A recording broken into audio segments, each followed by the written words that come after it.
So let's practice this idea of finding the intersection and union of two intervals of numbers. So here I have two inequalities, x is less than or equal to 6 and x is greater than or equal to 2.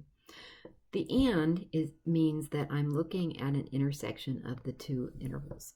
So let's graph them first, and then we'll look at the intersection. And then notice part B is to look at the or statement between them, which would be the union.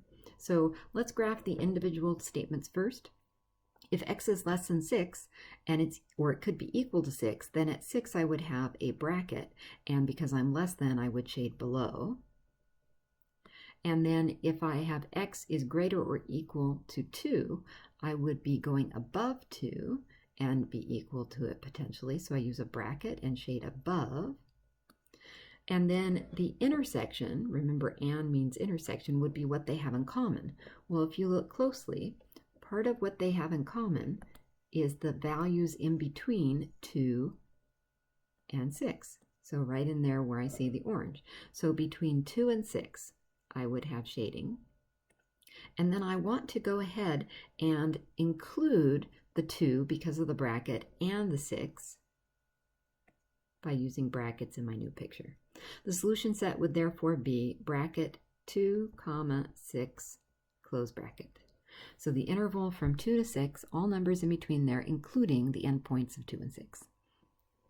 If I wanted to use the or, which would be the union of the two sets, I would want to look at all of both.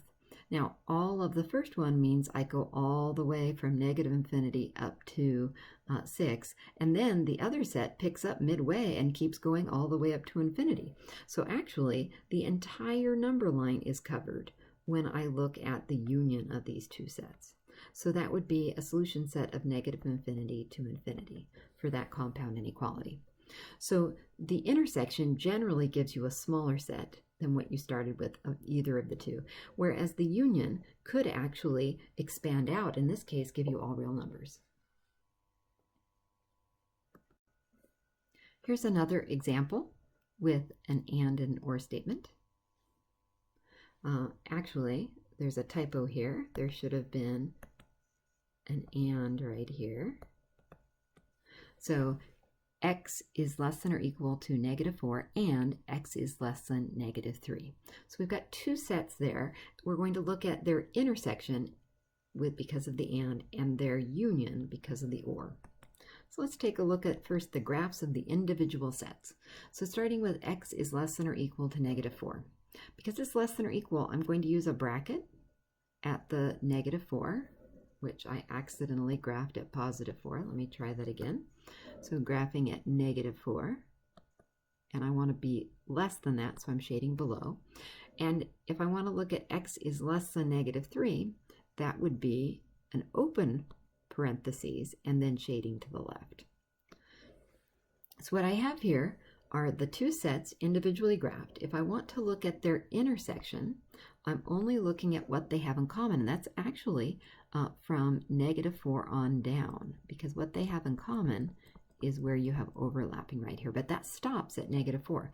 Now it does include -4 because -4 is in both sets. So I would want to include the -4 with a bracket and shade everything down below.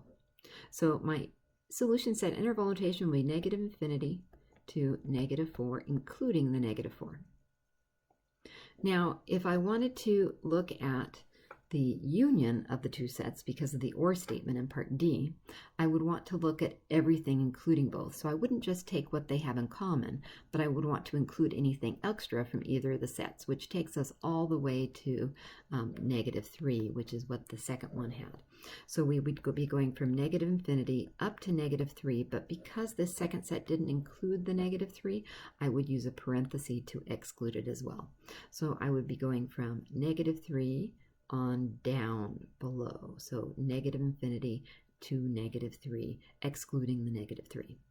Notice the solution set for the union ends up being one of the two sets, and the intersection of the two sets ended up being the other set. So sometimes that will be the case.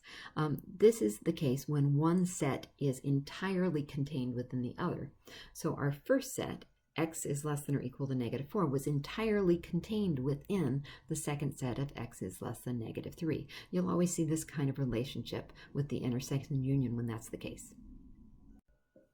In our last examples on this page, E and F, we're again looking at an intersection and a union. I had a typo on my sheet, not on yours, on this the union. X greater than 2 and x less than -1. So let's graph those two and then we'll look at the intersection and the union of them. So x is greater than 2 would be shading from 2, but not including the 2, all the way up beyond. If we wanted x less than -1, -1 would be below 0. We're not including -1 because there's no equals, and we shade below. When we look at those two sets, they actually have no overlap. So the solution set would be is empty, or it would be the empty set. The abbreviation for the empty set would be to have a 0 with a slash through it. That would be the empty set. That is something that could happen. We would have no shading on the graph of the solution set because there's nothing in the solution set.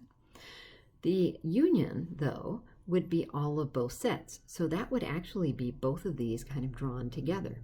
So I would have both the -1 going on down, and I would have the from 2 going up.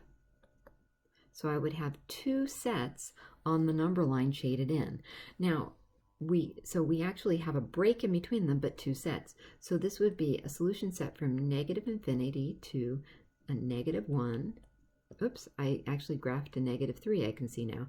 It should have been at -1. There we go. Fix my graph, luckily, while we are here. Up to -1 union, and then 2 to infinity. So we're using that union symbol. So it is possible when you do an intersection of two sets that they have nothing in common. So the set would be empty.